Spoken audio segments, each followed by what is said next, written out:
Morning, Kieran. Thank you very much for joining us. To give you a quick introduction, if I get this right, you are an accountant, you are a professor of football finance, you are the football finance guy in terms of what I follow on LinkedIn, social media, BBC Sports and things. You are the host of The Price of Football podcast as well, and you are a staunch Brighton and Hove Albion fan, which I quite like Brighton as a club. Even as a Liverpool fan, there's some clubs that you just like as well.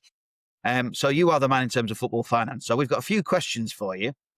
And my first question is, from a financial and governance perspective, what do you think the single biggest deterrent is?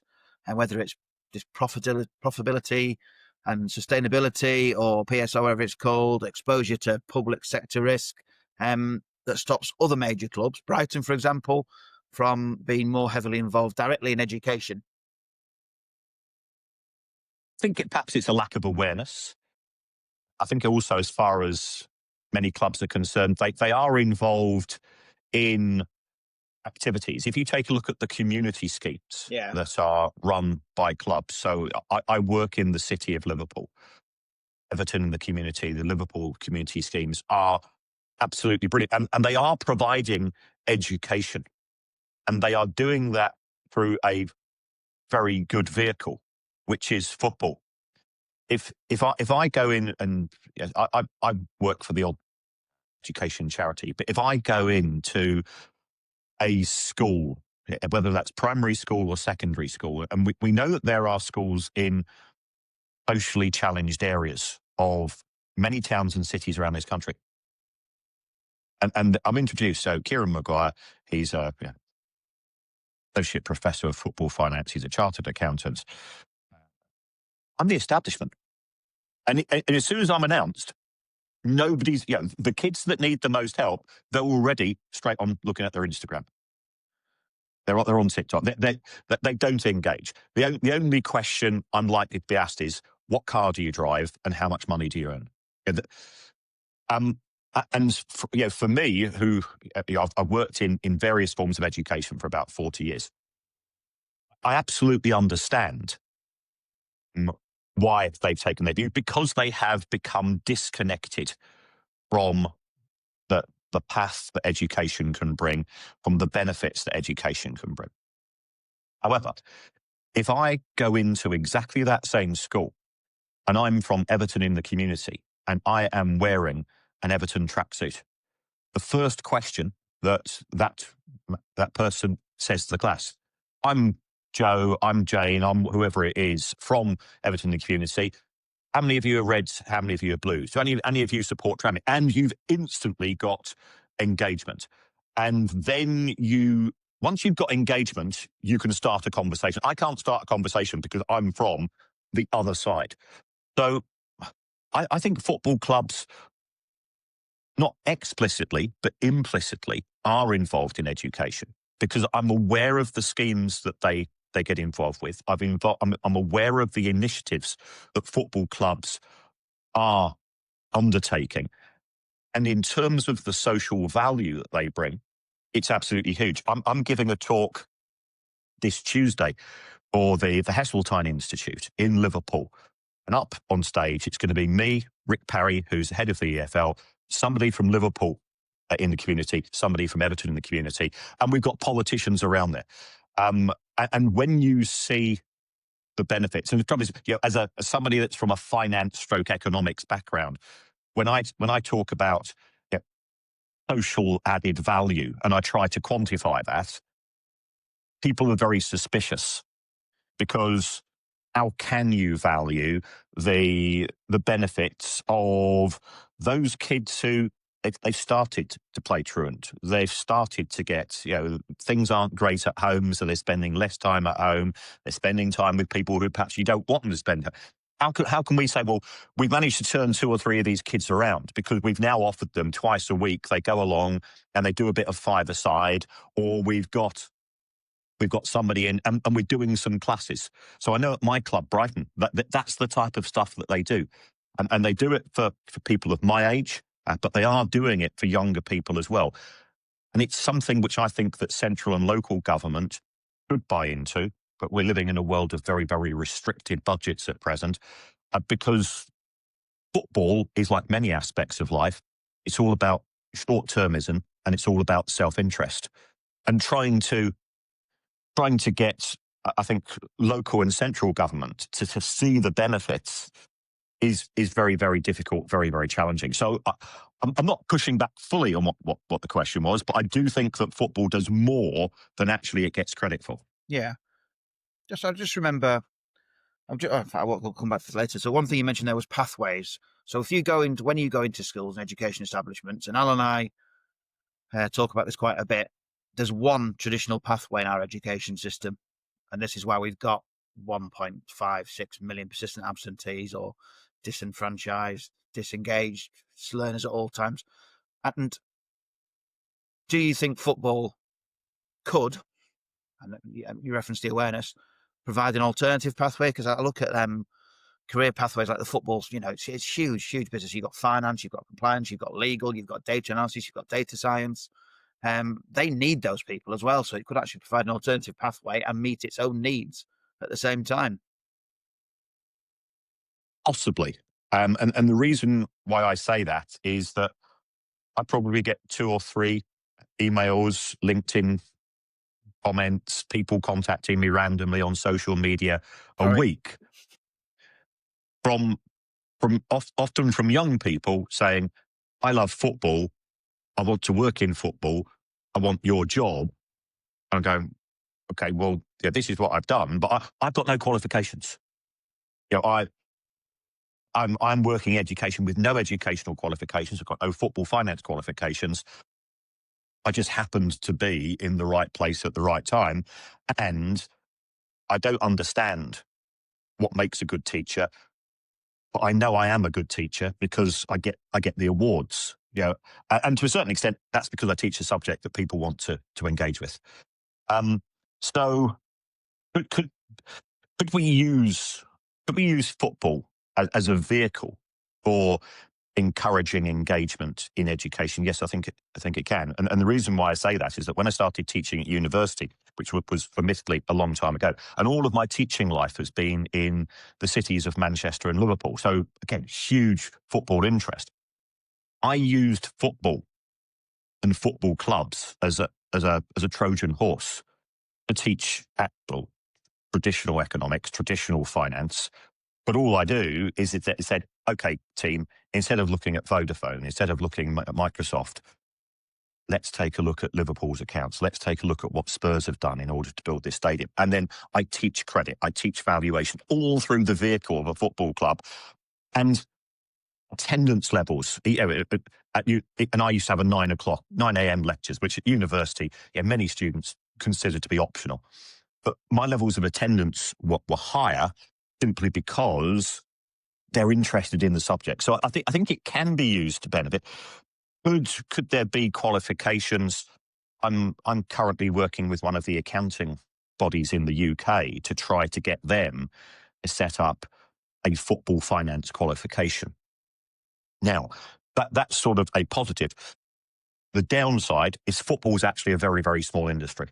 People think it's big because it fills the back pages, and often it will fill the front pages as well because it generates engagement. But there's only 92 professional football clubs. Of those 92 professional football clubs, 86 of them are losing money every year. So is there a budget for football clubs to train people in all of these, whether it's marketing, legal, finance?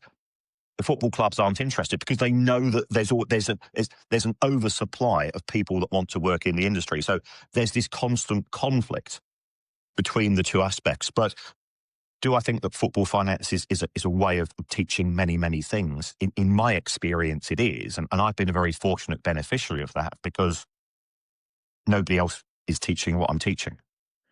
So I'm not. So it doesn't make me good. It's a classic case of in the land of the blind, the one-eyed man is king, and I'm currently that king.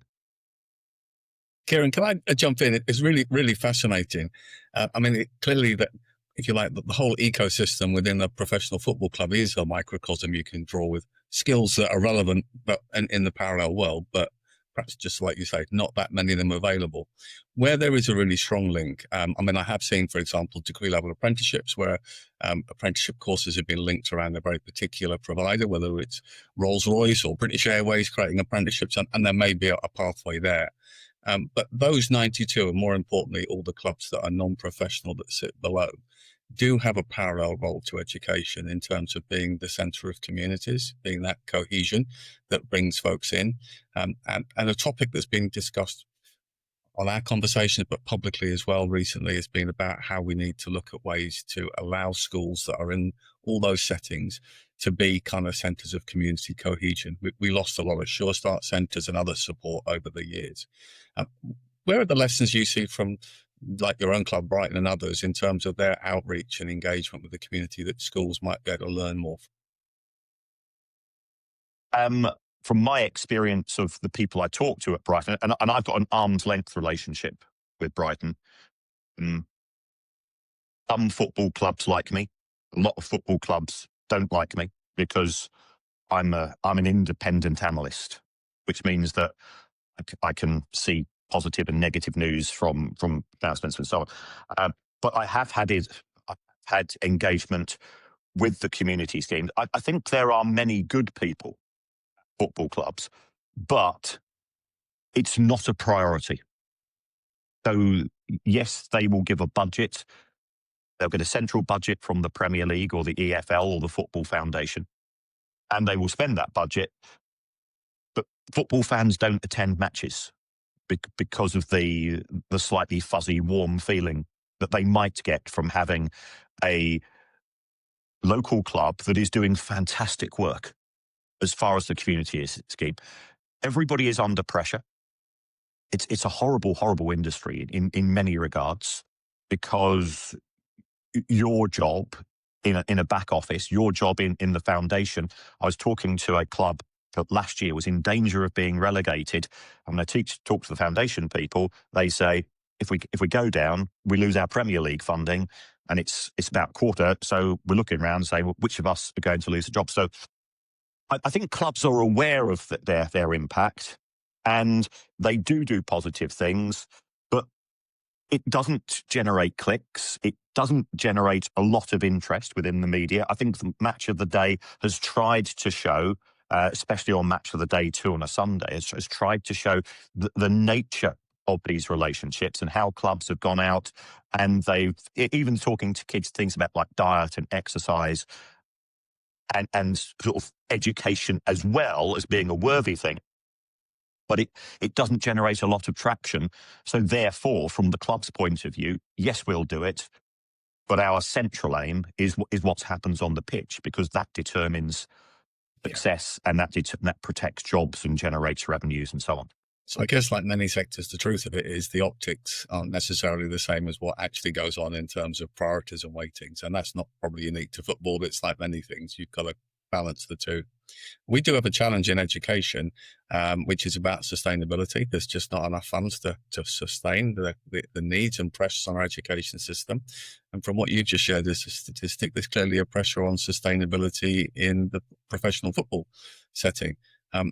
Where do you see the future of professional football going? Do you see it as being something where financially it is viable? It is something we should be hoping to be one of the anchor points of our communities, or are we going to see more and more disappear over time? I think football is an incredibly resilient industry, given that it's part of the broader world of entertainment. We went through COVID. We had football clubs playing football matches to empty stadiums, and we didn't lose any.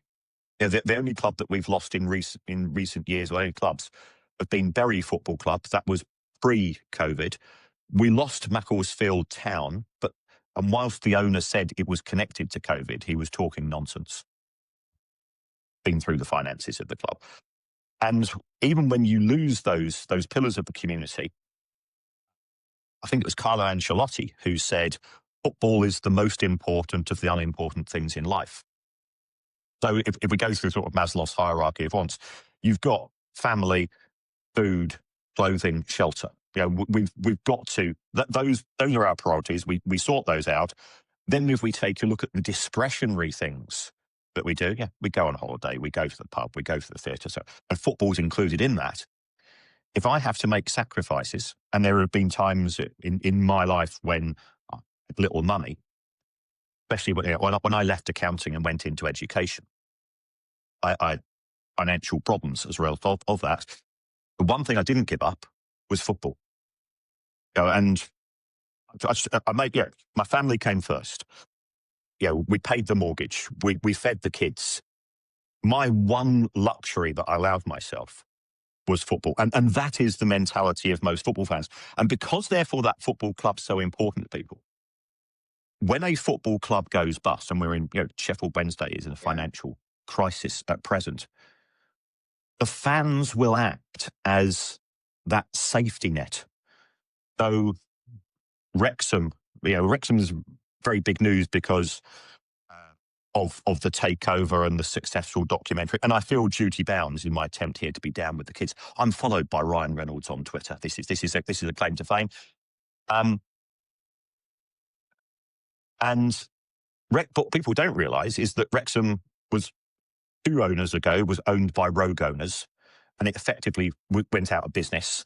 The fans, the trust came in, the supporters' trust came in, and they bought it, and they ran it on a shoestring. We've got Exeter City doing the same. We've got other clubs. So I don't think... I'm near Morecambe, Kieran, so obviously Morecambe's just come really close to that. And Morecambe as a town hasn't... If it lost the club, it would be quite a big thing for a lot of people, but it seems to have just escaped it, doesn't it? It does. And it's a bit like watching a James Bond movie where you got that countdown clock, the bomb's about to go off, and it will be saved with 5 seconds to go, or normally 7 seconds to go, 007 in a James Bond film and something like that, of course. And that's because football fans want to have that preserve of their local football club. And it's not like any other industry. If my local garage goes bust, I get no pleasure from that. Steve's been my mechanic for the last 10 years. I'm sorry for their loss. But if I'm honest, 30 seconds later, I'm thinking about something else. Football club it's a central pillar to so many's lives, and therefore, because people don't want to give up that central pillar, as my wife says to me, every other Saturday, you go to the same pub. You sit on the same table, you sit around with the same blokes, and you tell the same stories. And that is really good for you because men don't talk. And then occasionally one of us will say, I'm going for a wee 3 or 4 times a night for the last few weeks. Do you think I should do anything? Because the nature of a bloke is that you don't go to the doctor whilst you've still got a pulse. Because we are absolutely useless. And then I go, well, actually, mate, I think this, you need to go, and you will listen and you will take advice. So I think you want to protect that preserve, and that is why I am confident that, yes, we could have Super League, yes, we've got the Premier League, which is sort of the cuckoo in the nest of the world of football. It's hugely successful, but it's pushing out interests of all other sports and all other divisions. We will still do that because, as a football fan, it's part of my identity, it's part of my history, it's part of my heritage, it's part of my community. And actually, those are things which are worth fighting for and things worth preserving. I support Brighton. Brighton went bust in 1997. They lost their ground.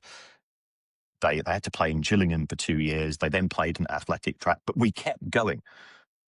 I went to John Prescott's house in Hull to deliver him a Valentine's card, which had been signed by 5,000 people to try to get him to support, and you end up doing things like this, and you wouldn't do it for any other business, any other industry. So I do think football's got this unique position and can help education, can help communities and so on the back of that. Can I just come back to the finances, given you're the expert on this, Kieran? And you've sort of touched upon it here, like Liverpool, Manchester United, the Middle East clubs, Spain, Italy. Some of these players are paid wages which I would consider immoral, or most people consider immoral. But then I do people like Juan Mata today, foundations, where they all agreed to give 1% of the wages and things, but only, I think last time I looked, about 100 people signed up to it. But the flip side of the coin is, whereas you're perceived as a rock star, even if you're at a football club like Morecambe, your actual wages are not that high unless you're in a main Premier League team. Is that right? What's the spread of wages? Do you know?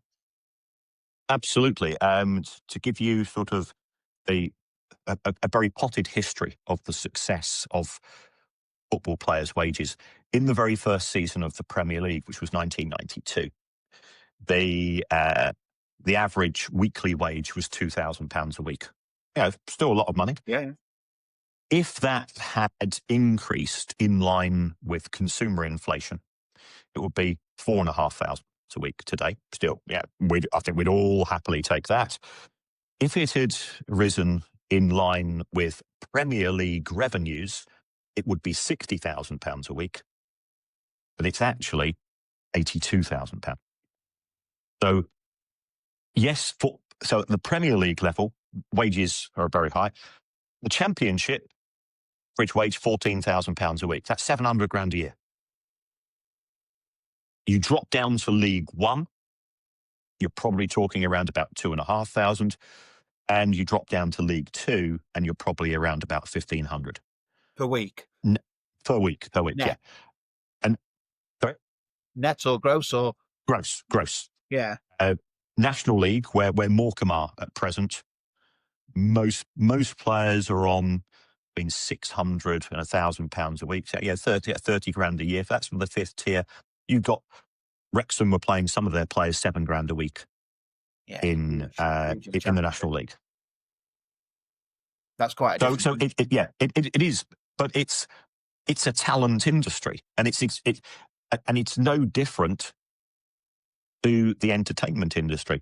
If you look at how much money Ant and Dec earn compared to somebody who's presenting something on one of the shopping channels, so there's no difference. If you look at the world in finance, yet the top bankers, their bonuses are huge. Yeah, they are. I can assure you, they're far more than footballers are getting, and they're getting those monies into their 50s and 60s. So I always defend footballers' wages, because my standard answer is, well, where else would you rather the money go? And also, when you talk to fans, they want to sign players. We want to sign players. You got to pay them the wages that the market dictates. So it's for me, it's sort of from an economics and finance background, and also for complete transparency, I teach for the Professional Footballers Association Business School. So I'm the one academic that they employ. The rest of the people that they use are all people from the industry itself. And you get to know footballers not as rock stars. I get to know them as my students. And they've got exactly the same worries that we have. And as one of them said to me, you're going to be, how old are you? Oh, I'm 63. So how long have you been teaching? We're teaching best part 40 years. What could cause you to lose your career? So, well, if I got a big disease, or it could be for health reasons and those things. Yeah, every Saturday when I go to work, one tackle away from the end of my career. So I'm trying to earn as much money, because I don't know when, because that tackle is going to come along potentially.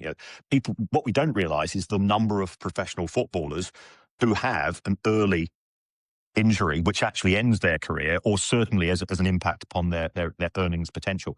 And when you listen to that, and say, and there's another professional footballer I know who played at Premier League level, who retired, and he lost all of his money because he trusted people who he shouldn't have trusted, but he did it in good faith. And he was saying, there is no education in football for us to learn about finance.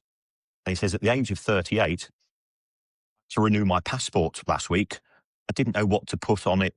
Ex-footballer. That is, according to society, that is what I am for the rest of my life, an ex-footballer, and I'm 38 years of age. So I will always protect, or I always push back on the footballer wages argument.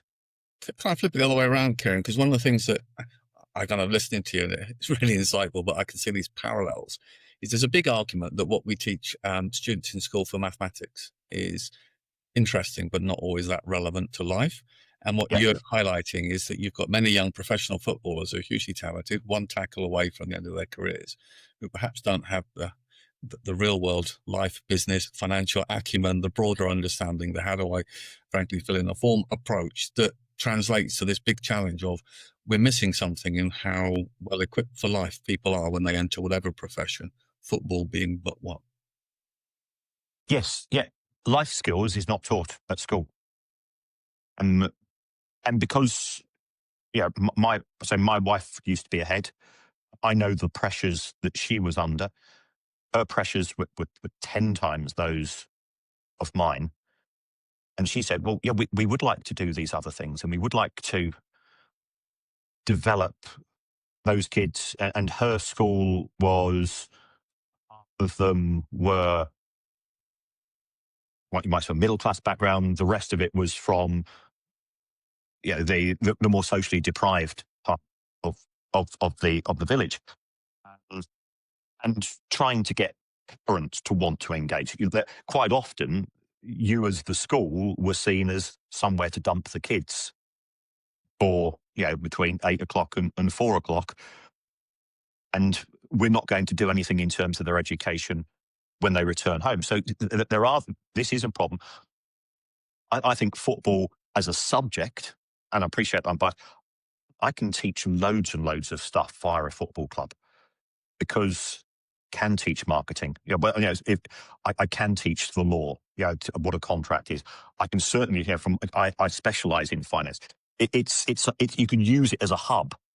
At the same time, you've got to acknowledge not everybody's interested in football. Because I've got an assumption because every one of my friends is a football fan. Because mainly because I was out with 8 people last night. It was somebody's birthday. And we met when we were 11 years old at Brighton Hove Albion Football Club. And that acts as our sort of everything on which we hook the rest of our lives. So I'm conscious that I'm in a football bubble. There are many people. One of my neighbours says, "Why? Yeah, I think you're completely mad." Because I live in Brighton because I'm supposedly educated 60 plus bloke, and I travel and commute to Liverpool. But why do I live in Brighton? Because it's easier for me to get to home games. That's stupid. Oh, it's not. But that's the passion, isn't it? No. Yeah. But that's football. I make sure that I keep up to date with football. I often try and check out how Joe Corrigan's doing in goal for City. So I'm very up to date with my. And Brighton, of course, played in goal for Brighton. I saw his debut. Well, there you go. See, I knew there'd be some relevance in there on my very limited stuff. Matt's the more the football expert in this conversation. One thing I think which does tie in, because I love your passion, is I think we'll all agree, particularly as we see our students get older, there's real divisions in the world. There's real concerns about how challenging life can be, how we tend to be pulled into tribes, and how that can be quite challenging. We see what's happening in the US.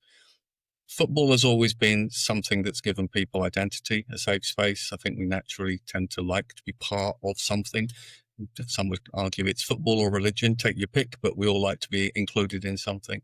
How do you see that growing role? Because for many people, and life is just tough right now, actually football can be the one positive on the horizon, but that makes, gives a purpose. Yeah, I think football is a fantastic escape valve. I think you hit the nail on the head. In a secular society, football is a quasi-religion. You've only got to look at the Lionesses winning the Euros this year. I saw them win at Wembley in 2012, and everybody was hugging each other. Can you tell me anything else that you know in modern society that will make you A, have a long conversation, or B, hug a stranger?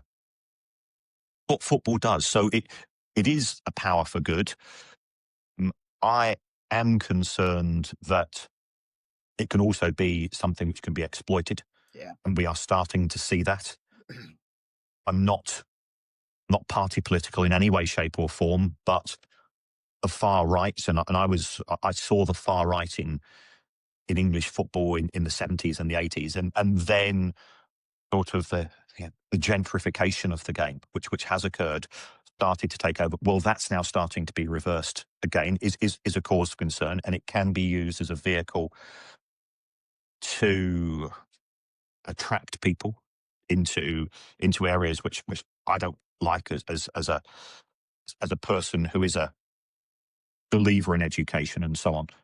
So yes, I think football is by far a good, because it doesn't matter how bad your week is, you're looking forward to Saturday, and you're looking forward to 3:00, and you're looking forward to being in that safe space where you can shout, you can vent your feelings, and at the same time, we've got to do that within acceptable parameters. I mean, I'm working at present with the Premier League has got a scheme this year to increase awareness of suicide. So I'm doing I'm calling it a gig. I do live shows with the comedian that I do the podcast with. We're doing one next month on behalf of Samaritans, and we did one last year. Brighton are mentoring. They're training 1,900 people become mentors, because male suicide is the biggest killer of men under the age of 55. It's the biggest killer of women under the age of 35. So I think all of those really good things, which are taking place, which aren't getting enough attention because they don't generate, are something to be lauded and applauded.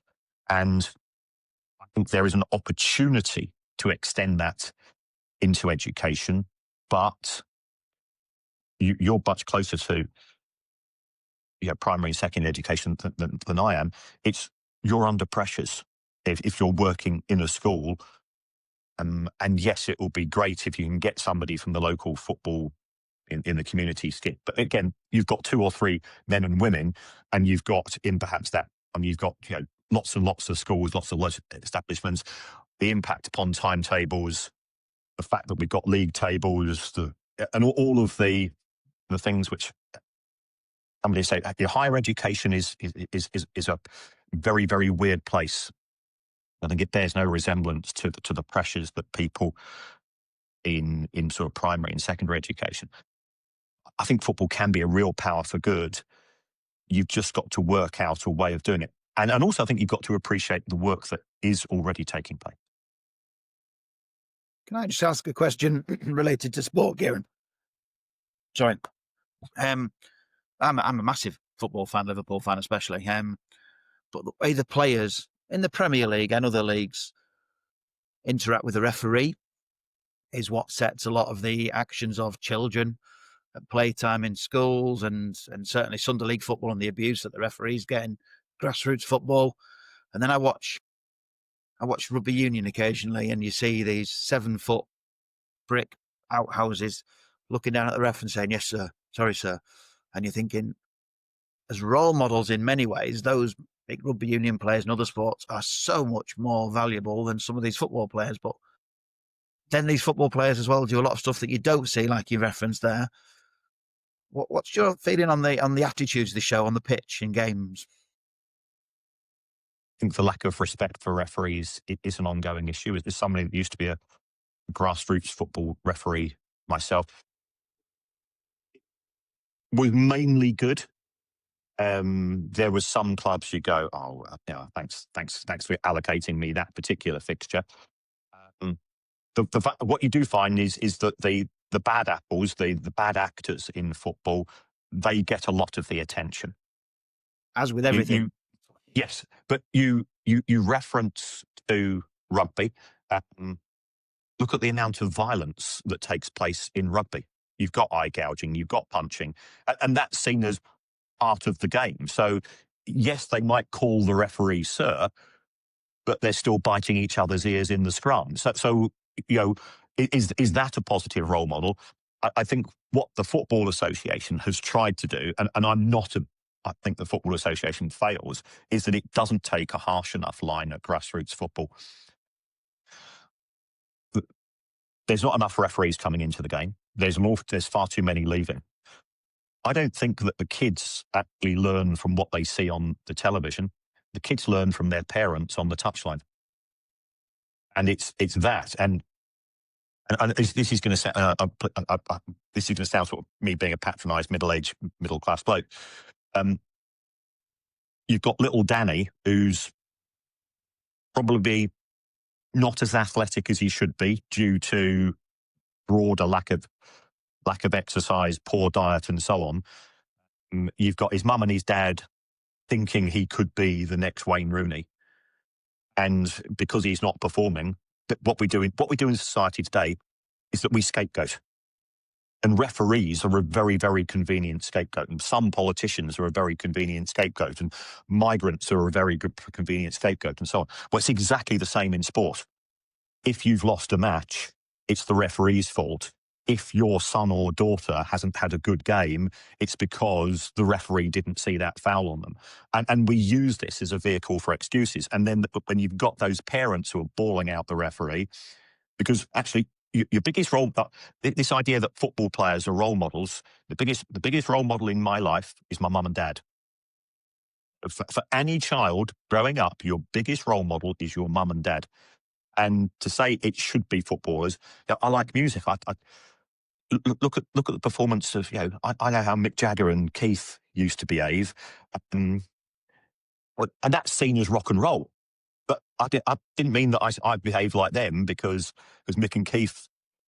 And it's interesting that why do we expect footballers to behave in a certain way, but other people in the world of entertainment, the coke snorking, various lady friends, type shenanigans, that's seen as acceptable. Whereas footballers, we've got this nominal view that they should be some form of paragons of virtue. I think there's an inconsistency, and that comes from the media.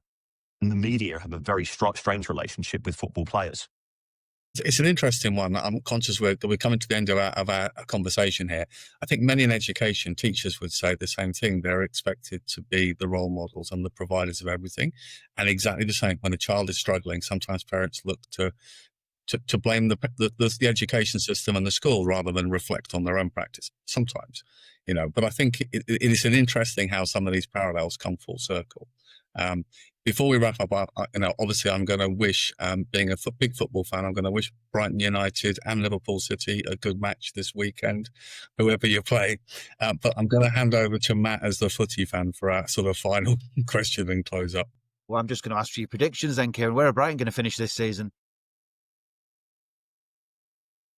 11th. I think it's going to be a fairly nondescript, forgettable season.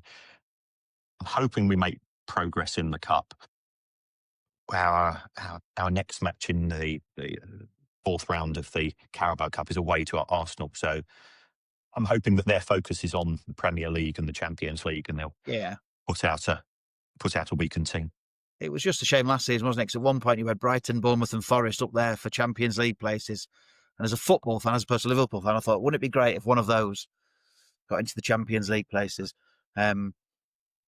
Just for the funding. Yeah, but as somebody that has spent most of my life in the lower leagues of football watching my team, 2 years ago, we were in Europe.